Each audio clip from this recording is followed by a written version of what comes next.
সারা দেশে একযোগে শুরু হয়েছে 2025 সালের এইচএসসি ও সমমান পরীক্ষা।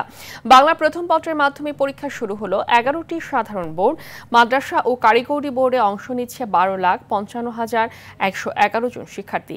শিক্ষা উপদেষ্টা ডক্টর চৌধুরী রফিকুল আবরার জানান, আগের অভিজ্ঞতা কাজে লাগিয়ে এবার পরীক্ষা সুশৃঙ্খলভাবে পরিচালিত হবে, ফল দ্রুত প্রকাশ করা হবে। আতিকা রহমানের রিপোর্ট। সারা দেশে শুরু হলো এইচএসসি ও সমমানের পরীক্ষা। এবার 9টি সাধারণ শিক্ষা বোর্ড, মাদ্রাসা শিক্ষা বোর্ড ও বাংলাদেশ কারিগরি শিক্ষা বোর্ডে মোট পরীক্ষার্থী 12,51,111 জন। গতবারের চেয়ে 81,000 পরীক্ষার্থী কমেছে। বিভিন্ন কেন্দ্রে সুশৃঙ্খল পরিবেশে পরীক্ষা অনুষ্ঠিত হয়েছে। শিক্ষার্থীরা জানিয়েছে তাদের প্রস্তুতি ভালো। ডেঙ্গু ও করোনার কারণে স্বাস্থ্যবিধি মেনে অনেক শিক্ষার্থী মাস্ক পরে কেন্দ্রে আসেন। ভাসানটেক সরকারি কলেজ পরীক্ষা কেন্দ্র পরিদর্শন করেন শিক্ষা উপদেষ্টা ডক্টর চৌধুরী রফিকুল আবরার। পরিদর্শন শেষে সাংবাদিকদের তিনি জানান, প্রশ্ন ফাঁসের হুমকি থাকলেও এসএসসির মতো এবারও কোনো সমস্যা হবে না।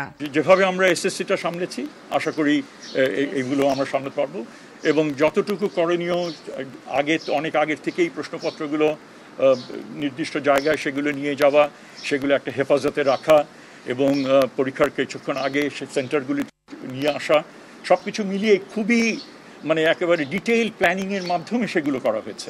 আমার ধারণা এগুলো আমরা সফল হব সম্পূর্ণভাবে ঠিক করা যাবে। সারা দেশে 2,797টি কেন্দ্রে অনুষ্ঠিত হচ্ছে পরীক্ষা। লিখিত পরীক্ষা চলবে 10 আগস্ট পর্যন্ত। আতিকা রহমান, ITV, ঢাকা।